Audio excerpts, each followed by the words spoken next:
Welcome back to Strength Cultures Podcast, number one in the hearts, number one in the charts. We're back with the boy There's for a fun episode. I think this will be a good one. Obviously, Buzz is back in the studio. How's it all going, Buzz?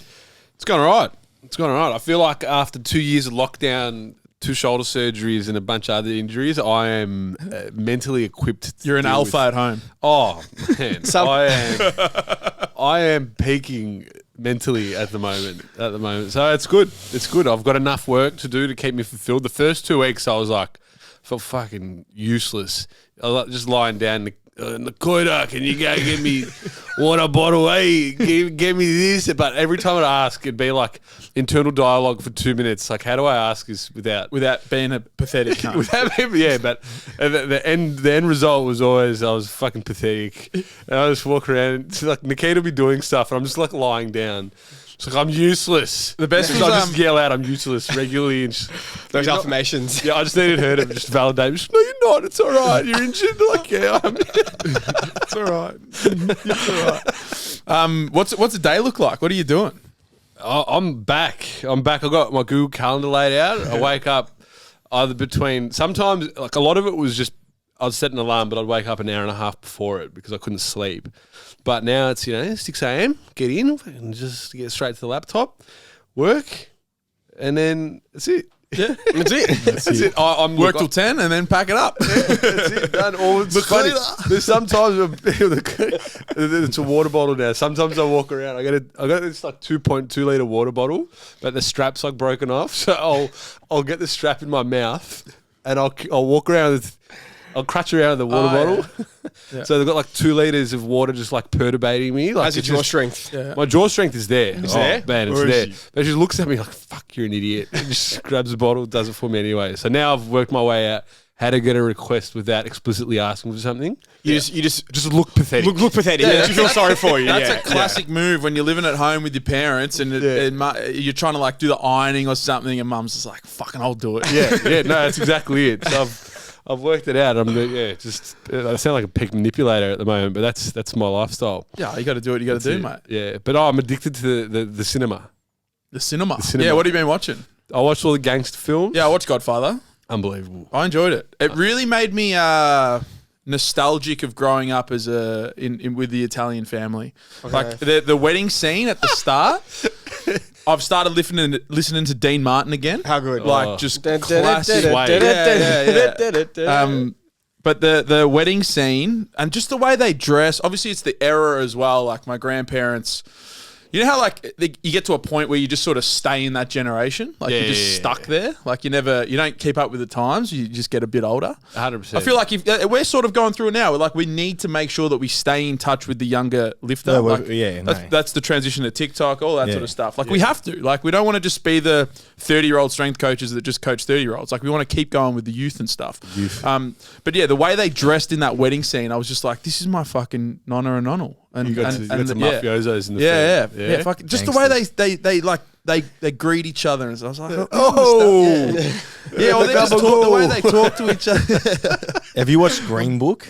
Nah. You've never seen Green Book? No. Oh, that's the one with he plays the driver. Yeah, and he plays the best Italian guy ever. Oh, really? It's Viggo Mortensen. He was Aragorn. Is it on any of the streamers? Well, I bought it. When I really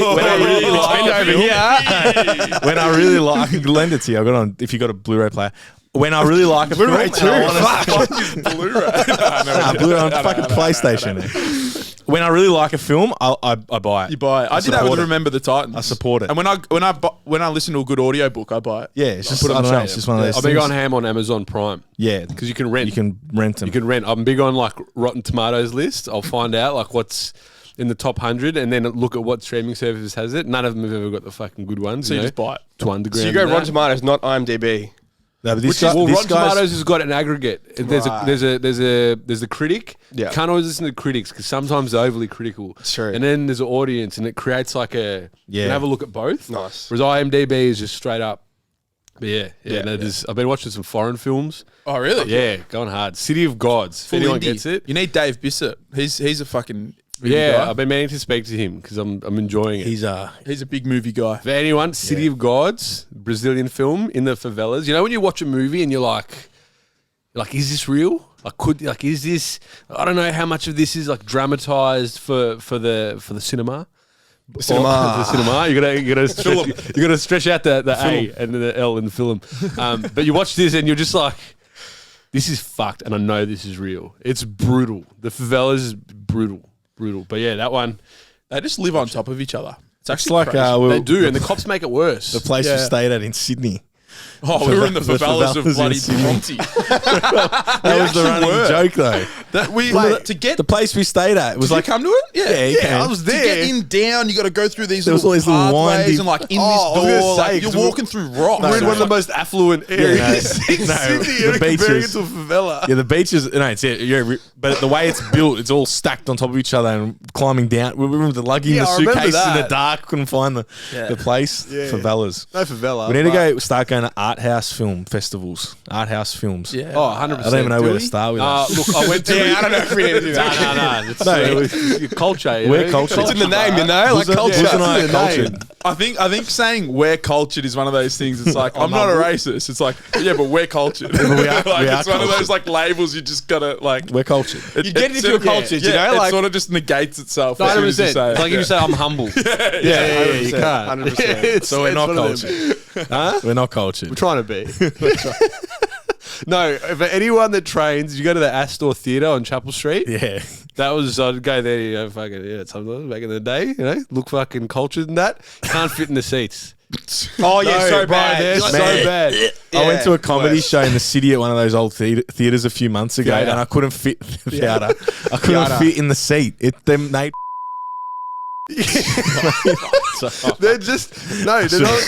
anyone with any sort of width. Anyone that's done a lap pull down or a cable row, you can't fucking sit in there. They were made for people in the 30s that didn't I feel train. like that's aeroplane seats these days. I reckon they're getting smaller. Aeroplane seats. My knees hit the front of aeroplane seats. Someone's definitely. They've jammed a couple extra rows. Well, I'm not getting bigger with my femur. The last two times I've flown, I've gotten John Tram booked me an exit row seat, and Deuce booked us one of the flights to Port Douglas exit row, and you get way more room. Yeah, nice. Way more. Yeah, it's mad. I'm about to ball out and start banging the extra leg room. Yeah, extra leg room. You're gonna have to.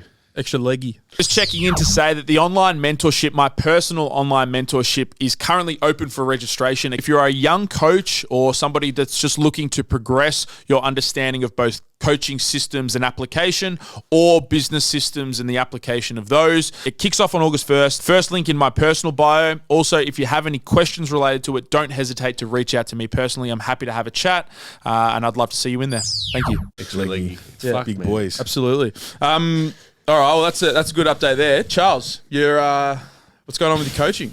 I'm doing it myself. Yeah. Yeah, nah, just yeah. Don't sound too defeated, man. Like, it's all right. No. So I was with Bryce for a long time, 4.5 years. I know you want me to dive a little bit deeper into this. 4.5 years. Give us a scoop. I guess. Preferably, yeah. 4.5 years with Bryce. Really good. Awesome experience. Great. Learnt a whole bunch of shit. And it's really helped. It helped a lot back, you and I. Absolutely. Before you guys were here in developing some of our... We were really pushing the RPE thing. And back then I think... hired Bryce Gibbs at the same time. Yeah. Brett Gibbs. Brett Gibbs. Brett Gibbs. Bryce Gibbs played for Adelaide Crows and Carlton. Yeah. But we hired them, and they were both very similar style of programming, the top singles at 8. And it probably made us start looking at... things a little bit more. Why aren't these programs progressing? Like each week, there's no like progression, and we started to realize, hang on, the human is the variable that progresses, not it's not 7, 8, 9, and it's an 8 is an 8 RPE, and when you train, you elicit a stimulus, you get a bit of adaptation. Hopefully, that 8 next week is a little bit higher, but you just keep the numbers the same, and the human adapts to the program. So we started learning a little bit about that shit, and so Bryce helped me a lot. And I learned heaps, and I had a really good relationship with him, and took my total from first comp was probably just under 600 to 742 was the best I did with Bryce. After Pro Rod, started getting a bit like, I feel like a bit of a change here. I saw Buzz was learning quite a bit with his coach, obviously a bit more bodybuilding folks, but I went down, I hired a different coach, but I feel like the urge inside of me to do my own programming just was getting more and more, and I was like starting to... I want to take control and not see the value in paying for coaching anymore, and I do want to take control. And there's a couple of reasons I wanted to take control. Is one, social media content. There's certain things I want to do and talk about why I'm doing them, and I don't feel I can do that with the coach, because then I just feel like I'm going off program, and then that's what's the point. Or just ripping their shit. Yeah, exactly. We're all just ripping shit. Today, I want to put up a post of me doing a drop set on my last belt squat set, and just be like, explain why I'm doing a drop set and how I did it, and I can do that because I'm doing the fucking programming. Also, because we train for fun is a big part. As much as I want to get stronger, build a bigger toe, we train for fun. It's part of, like, I know, especially for us, it's part of our lifestyle. Like, golf is for you now. It's just something fun that you do and enjoy. So I wanted to. There's things I want to try and you know, and look at. It's also made me want to look at more programs. And like, I was watching a Mike Israel video the other day just to see some of the stuff they do and apply some of. Yeah, just read a little bit more and learn a bit more again. So, absolutely. There's that reason. And probably just because I want to. I look at Mike T, and I've been going to Mike T's page again. I go to his Instagram for. He's a savage, man. And he's just like, you know, he just, the way he talks about what he's doing and stuff. And I'm like, that's why I made that post last week that he's a powerlifting philosopher, because he literally talks about powerlifting and strength training like it's philosophy. And it really just is in a completely different manner to how anyone else is pitching it. So, yeah, that was basically the long-winded answer. Value. Didn't find the value in it anymore. Wanted to do it myself. I wanted to do your own stuff. That's cool. Do you have any idea of how, like, you're talking about, like, drop sets on belt squats and stuff? Do you have any idea how you're going to structure things? Oh, look, honestly, probably very similar to how I have done it in previous programs. Just a few little tweaks and changes that I want to apply. Some of those, like, basic volume landmarks. So I know, like, my bench probably hasn't had gone that far for the last couple of years, and I do think there's a lack of upper body hypertrophy. So pushing some of those basic landmarks for 6 to 10 sets per session, doing that 2-3 times a week. So chest, maybe like increase your accessories. Yeah, chest. Yeah. Doing a little bit more chest focused bodybuilding work, tricep bodybuilding work. Be more quad bodybuilding work. My knees feel the best they've ever felt doing more quad volume. Oh, nice. Like on the belt squat and shit like that, leg extensions, Bulgarians, not just squatting, low bar squatting. So mainly those things I want to tweak and then just enjoying shit again. Yeah. Do you think, like, and this is something that I don't know who it's from, but Angus Bradley promotes it. It's like the minimal effective program or something. Yeah. It's like minimum viable program. That's it. Minimal viable program, where you constrain, let's say 50% of it, which might be your main lifts, but then you leave it variable for, like, all right, and then my accessory one is a quad dominant accessory, and it could be the leg extension, or it could be a split squat, or it could be a belt squat, or whatever, and you keep it sort of open, and you might push it for 2 weeks and then change it, or something like a. That's a Mladen thing, by the way. I was going to say, it definitely sounds like a Mladen. Do you know where he extrapolated it from? The Lean Startup business book. Yeah, of course. Speaking of philosophers in strength and conditioning, that it's man, like, he's a like, fucking man. It's him and Mike T are buddies as well. Yeah, Mike T and Mladen Jovanovic. I think Angus is getting him on his body, and Alex Viada.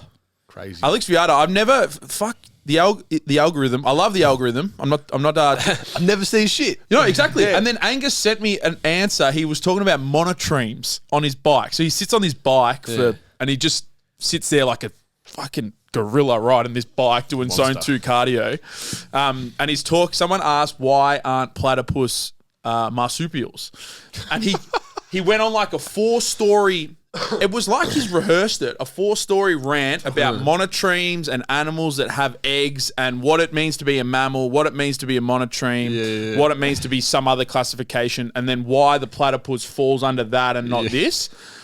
It was like biology, and I was, and then I just got sucked into watching the rest of his Q&A, and I'm like, why does the algorithm not give me this? There is so much gold in all of this. Every one of his Q&As, he's like seems so well read and educated that every one of them sounds rehearsed. Yeah, like every single one. Does not miss a beat. I love when someone does a Q&A and they get a question that seems very left field, but they actually have an amazing in-depth answer. It's like, I was not expecting that, and they like really know what they're talking about. There was another guy like that. He's not in the industry anymore. He's gone like full nootropics, mind fucking bending shit. Aubrey Marcus.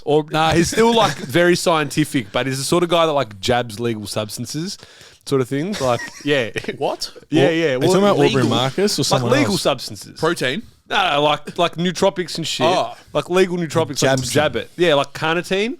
carnitine. Are they more jabs it? Are they more bioavailable if you jab them? Everything's more bioavailable if you jab it. Straight to the fucking system, man. Of course it is. It is, bro. It's wasted. So how does he jab me? Like melts down into a fucking liquid I and don't then fucking know. I just looked at it and he jabs it. That's it. Like he'll jab before studying. like a jab my monster. He's yeah, just caffeine fucking jab it. What is it? Sublingual? No, we'll get an IV drip. We'll just pour Monster in. Yeah, that's all we needed here. IV bar. You take a nap with the fucking IV on, and you wake up, bam. That's a real caffeine nap. I've always wanted to try that. You get really, really drunk and hungover, and then see how quick you can return like back to feeling good with an IV. I've got clients that do that. How? They got one. You can get them. You can get. Oh no, that's right. I can't say their name. No, don't say their name, but no, they work in a hospital. That's how they get them. That's how they get them. It was like after a party or some shit like that. They had fucking. They had IV drip and just like whatever the solution is to get you hydrated. I'm guessing it's water. Yeah, big water with sodium. Saline fluid. Whatever. They just sodium and hooked that up, woke up next morning feeling $1 million. Easy. That's amazing. Because the only time I've seen it is in Bali. You can order them to your villas. Yeah, did Stupas get it when he had Bali got belly? him because when he got the worst Bali belly of shit all your time. lungs out. Yeah. Stupas was that sick that like I don't think Hydrolyte was going to cut it for him. Like no way. Replenishing his. He needs to go to hospital, man. Yeah, he was bad. Very bad. And we all got on a flight to go home and just left him there. He was by himself. No, because that was right. So he came up later and he wanted to stay longer. He's like, I'm going to spend a few days extra. And he was sick the whole time by himself. So we weren't even there to like look after him. He felt good enough once to go out and eat, and he ate a raw chicken sandwich and fucked himself again. God. Real bad Bali belly. Yeah, crazy. Where were we? Dids, what's news? What's news? Fuck. Good luck following that one. Third game of basketball last night. I heard, and third win. This is the problem with middle-aged, or mid-20s. Mid-20s are old. Small team sports. Yeah. Hang on, let me explain. Small team sports. I'm not talking about football. I'm not talking about fucking cricket. You're not talking about club sports. You're talking about like recreational. Small team things like futsal, indoor soccer, basketball, beach volleyball. Can I guess what the issue is? Netball, mixed gender netball. Did you punch on? Can I? There's punch-ons, but there was no people commit. I'll tell you about a punch-on. People commit to punch-on. playing this shit, and then every second week they've got something on, or something, and then they want to ring in, they want to fill in. Oh, can you play? Because I get asked here. People have asked me to play shit. I'm like, I'm not fucking playing. I'm not fucking playing netball, mixed netball and shit. This is a problem, but I'm all on board. Just Play as an app. They have the solution. So we've got 8 players.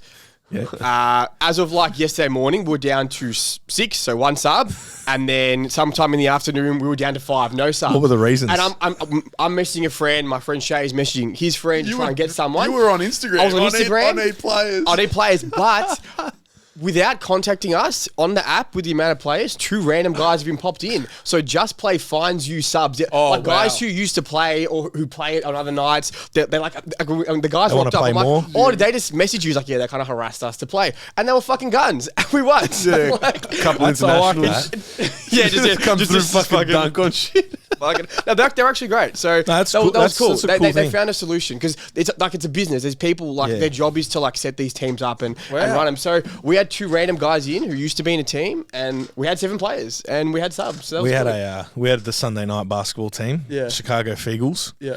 Back in the day. Used to wear the 1996 Chicago Bulls tops. Yeah. But yeah, fucking basketball, futsal, whatever it is, Just Play. Get on it. That's good. So, I'm like, all about it. Let's say, someone there just wants to play more, or get it, and you can just sign up and then. Yeah. Or they might even contact me. Oh, do you want to play a Wednesday night? I'm not going to, but potentially I could. Yeah, I'm never going to say yes, but they do ask me. How'd you play? Give us your stats. Oh wow, first half was abysmal, but second half was a bit better. What do you mean, be better? Oh, like the first half it was 7 points to 4 points, but also the problem was with this thing, if people are fill-ins, they have to write their name in the iPad. Like we didn't have to do it because we're already registered, but 18-minute halves and the refs are ruthless. Like the game starts, the clock starts. We didn't start playing till 14 minutes. All nine people on the court waiting for the jump ball, and this guy's like fumbling around trying to work out his email. I'm like, bro, just put a fake email. Who cares? Like he's trying to fill in so he can officially be in the game, and they had no subs, so he had to be on the court. So the first half was only 14 minutes, but atrocious. But then the second half was better, but better for us. I don't care about the team stats. How did you play? I scored 5 points. 5 points. There 5 it is. points. Nice, man. We're currently at 4 points, 6 points, 5 points. So a little bit of a regression. A little bit of regression. We're averaging 5 points. We've got to score 10 points. You need to get in the doubles, man. We've got to get in the doubles. We do. How are the flippers going running up and down the court? The flippers are fine. Wait, where the Vibrams? Look, they're unfortunately not allowed. No, we don't wear the Vibrams. We wear Jordans. Real ankle support. Yeah, we've got our mission is finishing around the rim. We can power through, get around cunts. We just need a bit more finesse around the ring. That's our game. Finger rolls, yeah. That's it. Baller. That's mad. I think we might have to head down with the camera one day. Look, once I've scored 10 points once, you got to be there the next week. Because you should have been there, Dad. You should have been there. Yeah, like Victoria's like, oh, can I come and watch them? Like, look, let me score 10 points first. I don't know. Like, it's a bit atrocious at the moment. You got to. What's it when you give a game to someone? Like, none of that. Yeah, to Victoria. This game's for you, None baby. of that at fucking 9 p.m. in Box Hill. Those 10 points were for you, baby. That's too good. I think the risk is just too high. I just remember I got flashbacks, like fucking flashbacks to Huntingdale Indoor. We used to get cracked out on pre-workout, like Oxy Elite Pro, shit like that. We'll just smack them and then we'll just gas ourselves out. Absolutely. 100%. We're off our head playing and there would be like mid-30s, we were 18 at the time. They're like mid-30s looking to punch on. Oh, I was about to say that. And it was fucked. They love it. We got banned. We had to get banned. Like multiple seasons. It was fucked. Because they started. You don't go to start it. And then it wasn't me. It wasn't me. And then you got 40 chocos on the field. Cunts throwing fly kicks. It's fucked, man. That place is bad. And think about it now. I get 2 injuries by myself if I can go. You don't need encouragement. Nah, not at all, man. Oakley Futsal or Huntingdale Indoor? Huntingdale Indoor. Huntingdale Place was... Yeah. That was a battlefield, man. Choco heaven. That was Choco heaven, yeah. We don't love punch-ons, but I like that compared to junior basketball, they're a bit more lax with a bit of contact. Like, they're not just like, oh, you just a bit of body contact and like blowing the whistle, which is nice. Like, it's a bit more grown up, which is good. Yeah. Call your own fouls, like longest yard. Jamie and I used to play our basketball team like it was footy. So 50-50 ball, I'm running through you. But like you get the ball, and so it was legal because I got the ball first. You were just like in my way. And there was one guy, Mel Sinwat, who then signed up at the gym, and we used to hammer him. Jamie and him used to go at each other. No, but like he used to go back. You two had like this thing where like Jamie would go like, I'm gonna see how hard I can go, and then he would go back at him, and they would just go at each other like the whole day. These fucking weekend sports just for recreation. Yeah, we're literally just no matter how many people say that they don't go there to punch on. They're looking for someone to clean the fuck up. But there's always an angry 40-year-old bloke who wants to. He's obviously hates his life or something, and he just needs to hit something, and he's not going to hit anything at home, thank God. But he comes to the court, or comes to, like, you see it at local footy as well. There's always just one angry like 40-year-old. Like, what are you doing, man? Yeah. I used to go. Like your 8-year-olds over there, like, just fucking relax. I don't mind playing hard, being up in people's grill. Fucking rough defense, whatever. But when you just run down the court, like completely out of play, and someone just throws a shoulder to you, I'm like, bro, what the fuck, bro? Like, what are you doing there? Do we need to do that? Like, it's mad. You just go there. We were like at a point where we were there to be instigated, sort of thing. Like, and you just love the shit talk as well. Yeah, like, you love it, especially the guys a bit older, whatever else. Like, you're picking on the 17-year-old. Hey, I feel like a sick cunt, don't you? Like, just in their face. It was the best. Maybe we should start a team.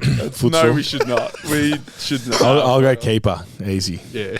Nah, we're not playing. Nah, we're not doing that. Keeper. No chance. Yeah, well, that's cool. Update from me. I've booked a overseas holiday. I'm off to Paris. Ooh, fuck yeah. For 4 or 5 nights. Scotland, of all places. Mad.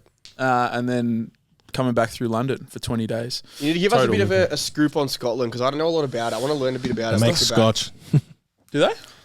Scotch whiskey. Is it? I don't know. Isn't that probably. They probably do. Shows how much we know. Like Irish whiskey and Scotch whiskey. Scotch whiskey's from Scotland. Might be onto something here, yeah. The Highlands, man. The Highland Scotch. Yeah, it's the home of golf. That's the first thing. Bagpipes. Was that part of the reason? Yeah, I want to go play at a 300-year-old golf course. Fucking earth. I don't know how much that's going to cost me, but I'm going to do it. Scotland, though, Laura watched Outlander. Yeah. I don't know if anyone watched that. It's like a medieval sort of show on Netflix, and she got addicted to castles. And she's like, let's go fucking see some castles. Yeah, castles are mad. See some old shit. At the end of the day, like, it's just a really old country. We've done a lot of Europe when we travelled back when we were like 2021. So it's just an opportunity to go see some cool stuff before life sort of grounds us a little bit with like children and all that other stuff. So it's the last real opportunity to have a big holiday, just the two of us. So we're going to go, which will be good fun. Scotland. And then London as well. We're going to spend some time in London. I think we spent some time. We smoked weed in London, didn't we? Yeah, with our old teacher. That's mad. No, so she was the AFL trainee. She was technically, I don't know, they're not technically a teacher, but like they're in the staff. They're in the staff. They're in the staff. So yeah, we met up with her when 2013. So it was 3 years after finishing school. And smoked a joint. Yeah, nice. And looked at a statue and it's like, well, cool. Yeah, it's a cool statue. Yeah, London's mad. London is mad. I spent nine nights there. Yeah, after Mykonos. So it was. I'm going next year. Yeah, just Southern Europe. So are we. Just beaches and that. Yeah, you know, I feel like the wogs, they just get called back to the motherland. I've been loving the trip just gets focused around the motherland. 100%. I'm looking to cut everything that isn't Greece. yeah. From the trip, we had a potential itinerary, and we're like, fuck it. We just that doesn't make sense. Why bother? There's a calling. If it wasn't a great country to travel in, it would. It's fucking unreal. Yeah. There's so many cool spots and like, especially when you know some places. Well, that's the thing. We're obviously a bit biased, but for us, I love going there because I get to practice speaking the language. Or love the food, unbelievable. Like I live off octopus saganaki. $2 gyros. Yeah, but I love it. It's more the when you sit down at a tavern. $2 darts. You sit down at a tavern, you get saganaki, you get the choriatiki salata. You get all that shit. And it's just mad. And you're sitting on the water there. It's like, and then you finish with it's crazy. Yeah. You step off the plane and you're like, I bleed blue and white. Like you feel at home. I don't know, it's different. You say 1, 2, 3, like a mispronounced fucking Greek sentence to anyone. They're like, you Greek fucking, like it's unbelievable. Like they think you're King Dick and it's mad for the ego. Like, we went to, so Deuces Yaya is in an aged care facility in Sydney, but it's a Greek one. Yeah. And we went and I walked in there and they had this frame and it had the whole of Earth, but Greece was in gold and it had heaven on Earth. I was like, we need that. We need that. Can you buy that? Did someone make a list? And I was like, fucking over. Yeah, you just get called back. I don't know, but these I do want to so when we go next year, I do want to suss so we're either one other country because we're gonna start Amsterdam, do Luminosity because if I'm going there, I'm going to go to that festival, Europe. But I want to either Spain or Portugal because when we went in 2013, I started in Barcelona 3 nights and it was jet lagged. I didn't feel like I really got anything out of it because it was like 3 nights is not long. 3 nights is 2 full days in a place. So you're jet lagged one day, you feel like shit, you get like 1 day. So either there or Portugal as well. My memory of my brief time in Spain was, of all the places in Europe, they like refuse to speak any English. Like all the other places, they'll have like menus in every language. Yeah. You go to the Spanish place, they just like, so like, what's this one? They just look at you. They're like, we don't give a fuck. There's no English on this. Fuck you. Which I think's mad. Like, you know, like we speak Spanish. If you understand it, too bad. Like, too bad. That was for Paris. That's how I felt in Paris. See, but I think it was alright in Paris. Everyone says like the French, they hate it, but they provide, like they had different menus and shit. But like Spain, they're like, nah, fuck yeah. I reckon it's also stuck in a Kentucky hotel in like the slums, man. We almost got fucking robbed like 3 times. There's some dodge parts. In where? Careful, Spain. Paris, yeah. Yeah. They're like, don't, because we're in a big bus, and they're like, we're not going to pull your bags out of the bus. We're going to get everyone off the bus, and then we'll open it because people rack shit. Like the bags are sitting there for longer than 30 seconds, done. Because I had like a big, like homeless sort of commune underneath a bridge. It was fucking. There's a lot of at the station. I remember there was a lot of gypsies. Absolutely. Yeah. When one of the things they do, they're like 20 of them get on the train at once on the same carriage. People. They're all on there, so it's almost like, what's going on here? Pickpocket. Yeah. And then they all get off on the next stop, and there's just wallets on the ground. They've just pocketed everyone, taking shit out, dropped the wallet. Man, it's a skill. Pickpocketing is a skill. Oh, we had one. That was gypsy. We were sitting at a table. Mate had his phone on the table. This was in Athens. And then they put the menu over the phone. And I looked at him like, she's about to rack your phone. Like, it's gone. And then he's like, nah, it's fine. I'm like, bro, there's a menu on top of your phone. Like, she's going to take it. And then you can see her is about to grab it. And he had to, like, push her off. And he's like, the waitress. Fucking phone. Not a waitress. No, gypsy. The gypsy. The gypsy. And then it was like he did, I don't know, it was a problem that he was trying to get his phone back. Oh, really? Oh, it was bad. Because the gypsies they're not by themselves. Yeah, they got guys around. They got guys around. So if you do something, you're in strife. Yeah, like, there's a hierarchy. Yiftor hierarchy. Yeah, absolutely. We'll get back to some productive talk, but something that we're planning on doing moving forward is opening up our programming options to service more clients. These are all the discussions I think we had about hiring a new staff member and why we decided not to do it and all that sort of stuff. But obviously with the snapped ankle, the onslaught that happened down below there, Jamie's had some time at home. So we've brought one of our 2023 goals forward 6 months because we can spearhead it with Jamie with a little bit of extra time on the lappy. The lappy. Yeah, but we're gonna be bringing a training app through My Strength Book. You may have seen it around. It was actually amazing how many people in the industry were on it when they were showing, because we had like a sales call with the guy. It wasn't so much a sales call; it was sort of just like a run through of what's available and what we can do with it and how it all works. But Mike McDonald, shout out. Probably doesn't listen to this, but shout him out. Shout out nonetheless. Although he said he might have listened to Stupus's episode, maybe.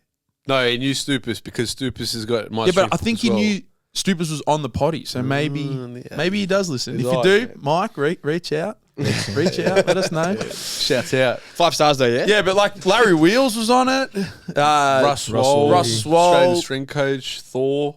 Yeah. That interface was really cool. It was, yeah. And it looked like the functionality of it, like there's quite a bit that you can get done with it. On our end, both as like offerings outside of just programming, education, there's like video interface with it, so we can upload like videos and all that sort of stuff. Yeah, because I think there's a lot of like, this is the program app, like get your program and that's it. But I do think that we want to add, just as we've got the community here with the gym, so you come in, there's shit talk and whatever else. I do think there's layers and opportunities for us to make it like this is the program, but this is how you can customize it according to your needs.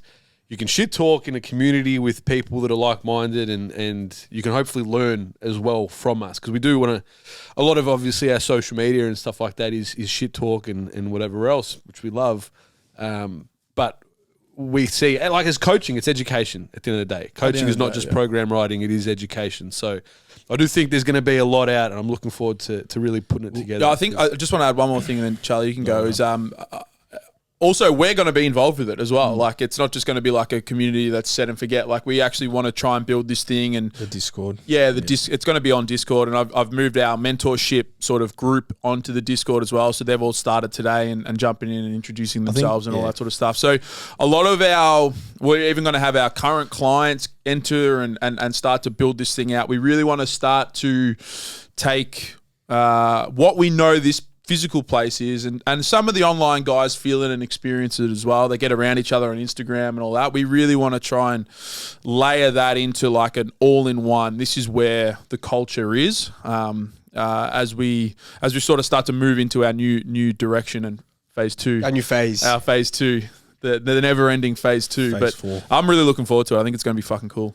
So 2 things I was going to add there was, so Bryce switched me over to the My Strength Book app for our coaching programming, and you could put, which the one thing I really liked is that you uploaded the video to this, like into the, so if you're doing low bar squats, you got a top single today, you attach the video to that set, and then he jumps in the program and the video's there and he just plays it. Yeah. So I really liked that. That was the one little bit of feature that I liked. I just want to, just so people aren't confused, we're not going to be moving our coach clients to it. No. It might be something that we're open to. We'll see how the templated programming app works with the community. And if it's something that we think is successful and efficient enough for us to grow and evolve our one-on-one online client list, it might be something that we move towards. But we're starting it as a more templated training app. Very low. It's going to be like I think we landed on $59 a month. Or cheaper than a Netflix subscription. Yeah, absolutely. Netflix is $15 a month. So. Netflix. Yeah, but if you want 3 screens, but if you want HD, if you want HD, but 4K, but it's not cheaper than that. It is, Malaka. No, because he was charging a month. It's not cheaper than Amazon Prime. Amazon Prime $7 a week. A month, not a week. Netflix is like $4 a week. Is it? No, it's not. Yeah, but it's $15 a month. Oh, Charlie's actually right. It is. Yeah. No, it's 15. That's why you guys keep saying it's cheap. But how's their stock price? I heard you guys say it a few times. It's cheaper than Netflix. It's not. It's actually Netflix. I got to pull you guys up on this. no, you know what? You're right. Yeah, no, I know. Yeah, you upgrade and it's like 25, but it's 25. I love how you pulled a Malacca out as well. You're like, Malacca, it's cheaper. Like you were adamant. You were that sure. You were that sure of yourself. Yeah, because you have to. You be sure first and then get corrected later. That's it. Because the chances are you being mega sure is enough to convince the other person 100%. otherwise. Confidence. Not in this case, though. I knew I was right. I knew I was right on this one.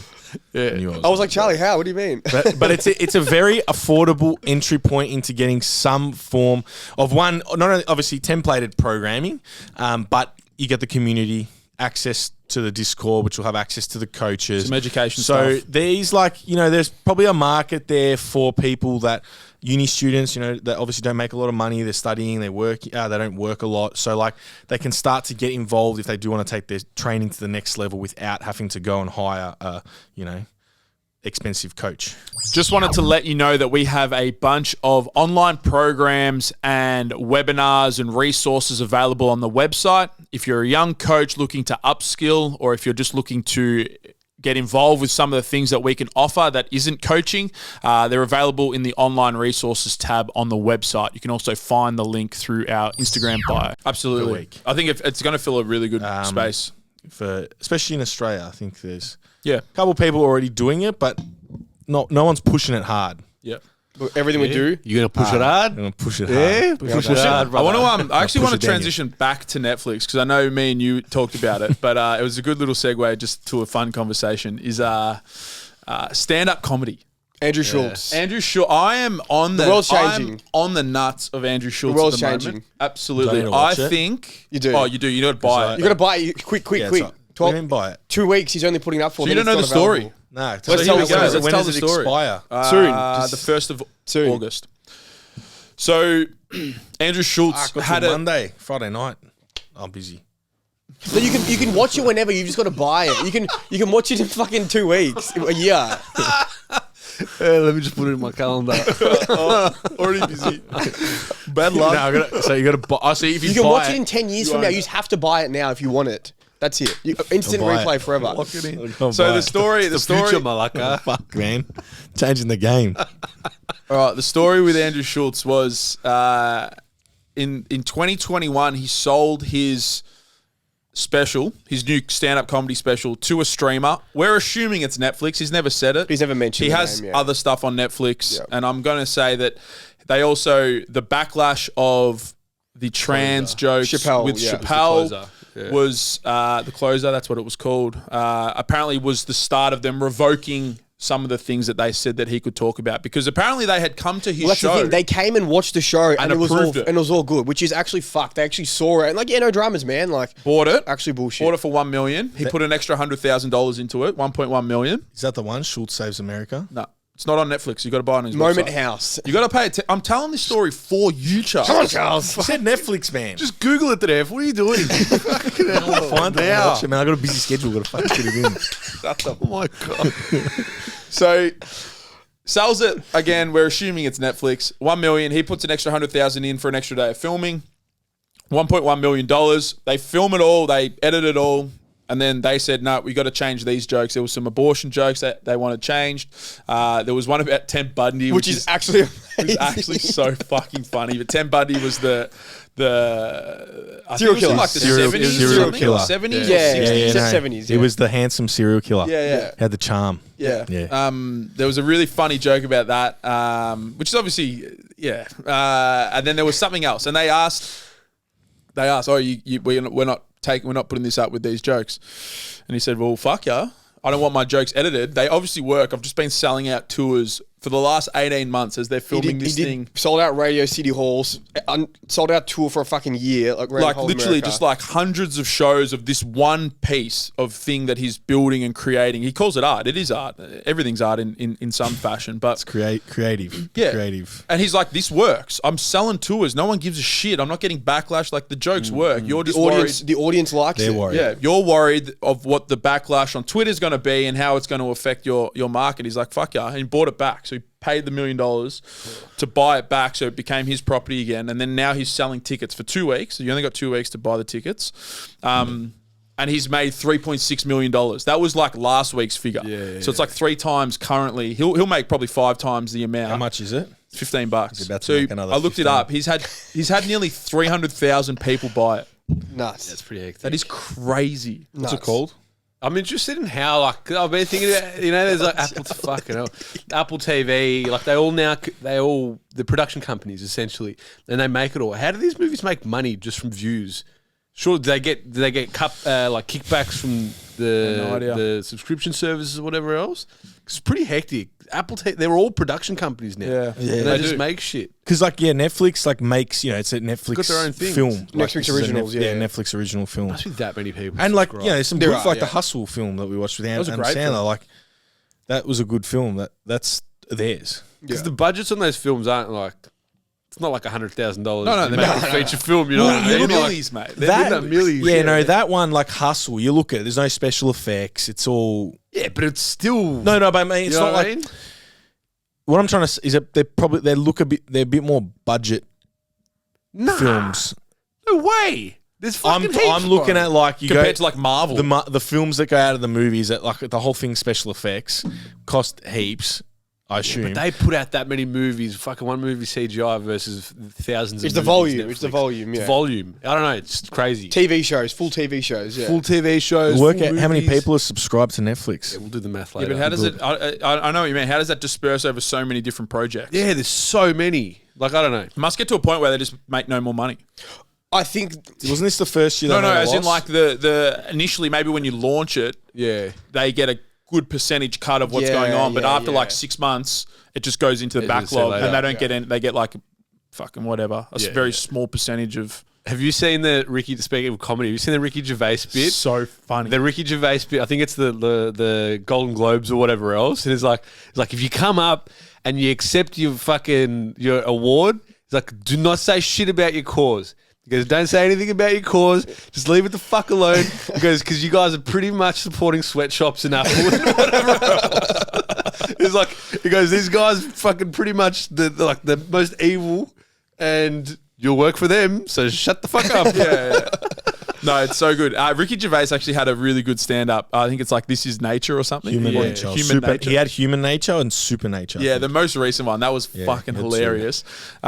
But then there was the Dave Chappelle stuff as well, because it's all starting to wrap around Dave Chappelle again. Dave Chappelle but I one. think it's shifting. But that's the whole thing with the Andrew Schultz thing.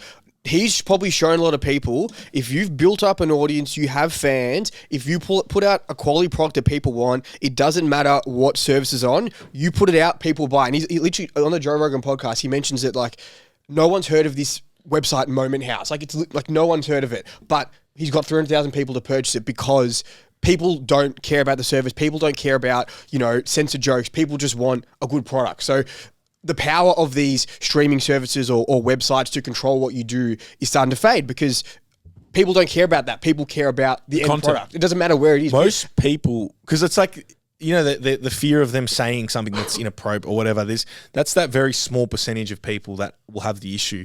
95% of people sit in the middle, just want to see the comedy. Because like Dave Chappelle, like I watched the one he did, and I was like, this is the way he did the comedy and wrote it was like a story, all these little sub jokes, and then there's this big finale at the end where he just like hits you with this big punch across like 90 minutes, and I was like, this is crazy. Like if he put something out tomorrow, I'd watch it fucking in a heartbeat. Well, he did. And he put out that I haven't watched it yet.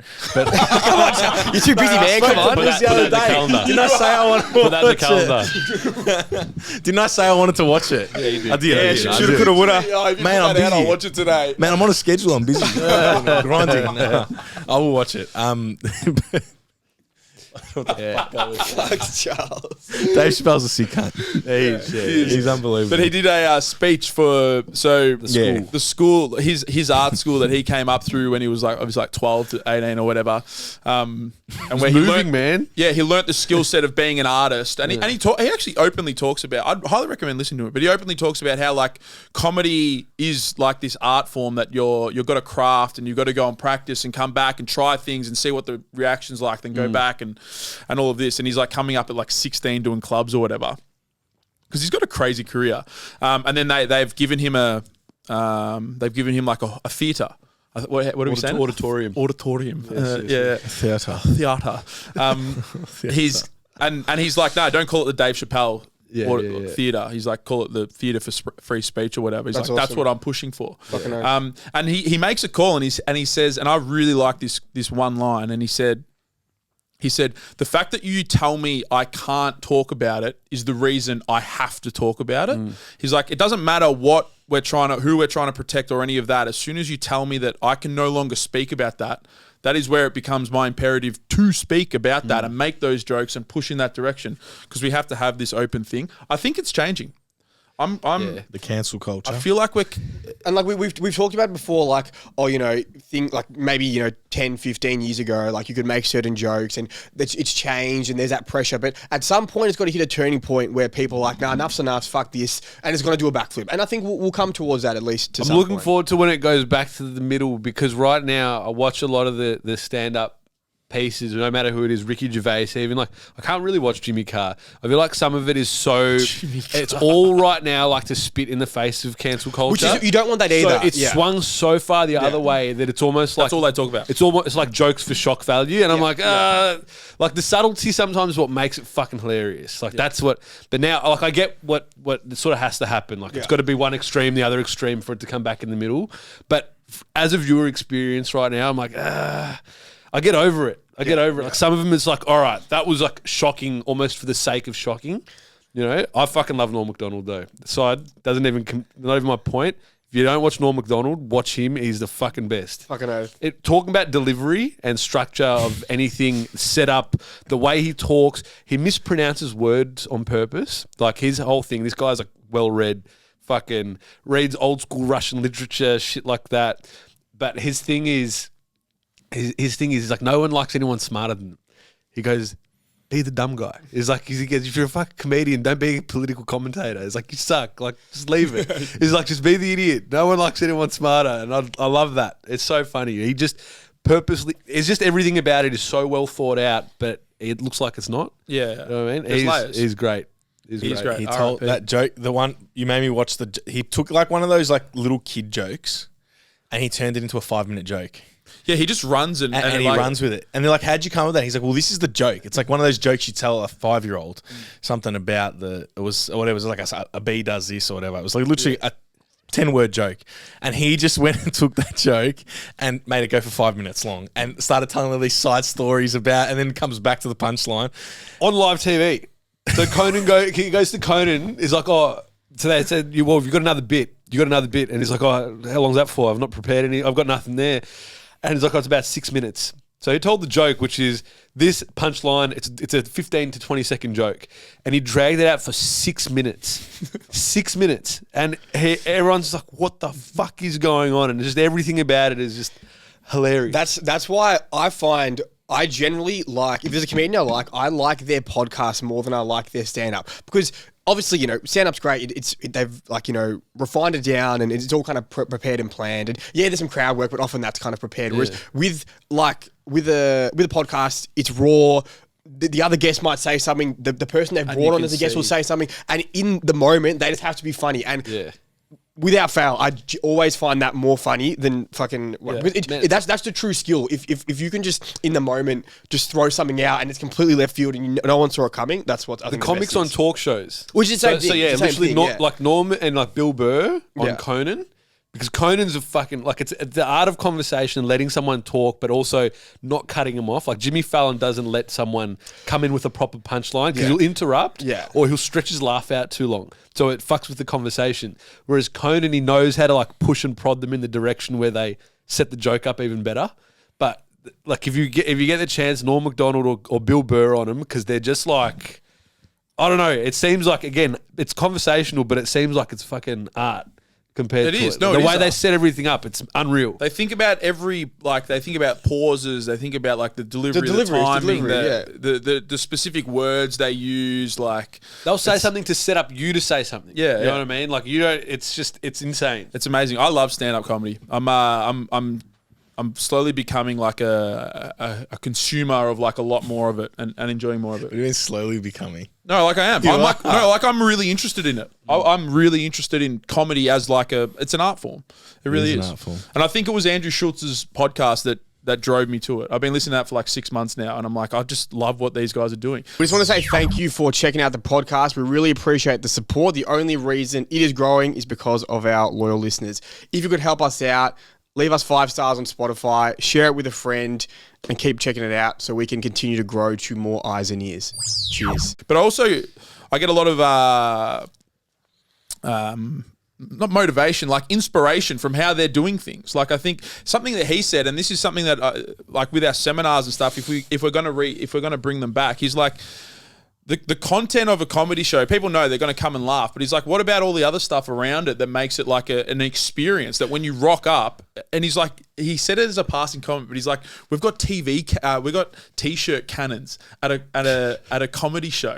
He's like, because what other comedy show have you been to that there's fucking t-shirt cannons and they have a break and they just fucking shoot it? Like imagine sitting there, like you're at a fucking sports thing and they shoot these, because they do it in America. And a 25-person seminar, 5 meters away from someone and just shoot a t-shirt to their chest. But it's like, what can you do rather than you just rock up, all right, we're upstairs today. It's like, what can we do here that makes coming to something that strength culture does so much better than anything else? It's the same thing with like some of the things we probably take for granted for why people train at our gym. It's the experience, like things that it's always been like that for us. But as compared to the experience of going to another gym, there's just little things about as soon as you walk in, it's just different and better. Yeah, someone made a comment once, no one wears headphones here, which people wear way more headphones than they ever used to. It actually used to be a rule we had. You can't wear headphones if you train here. I remember that. The service was different. Yeah.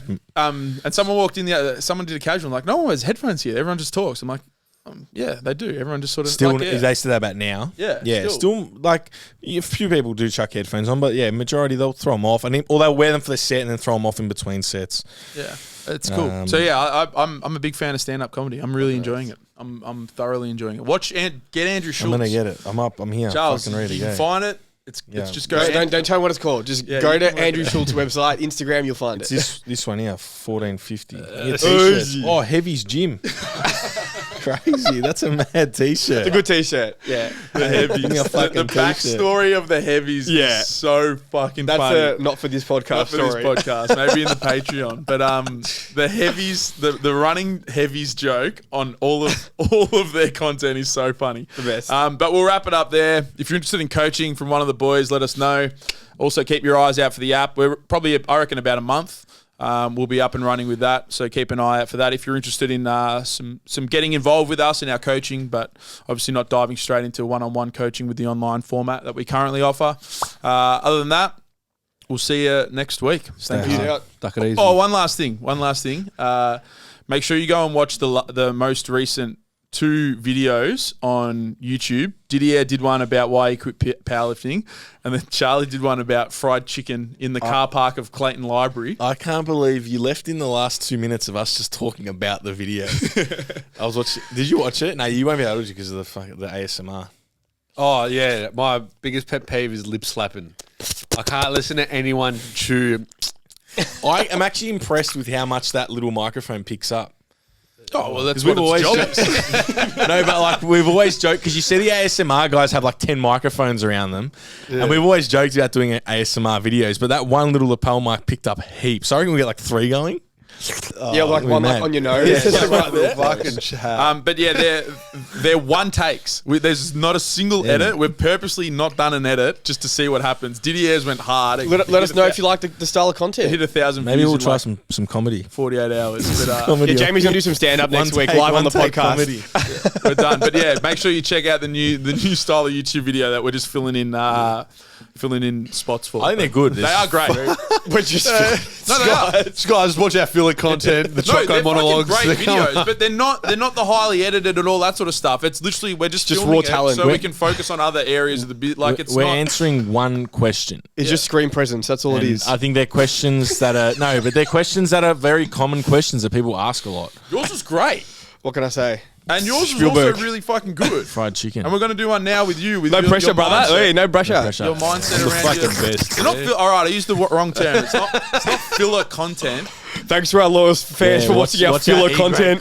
Yeah, what's the D grade? What's our bottom of the barrel content? Yeah, thanks. Ciao. Bye.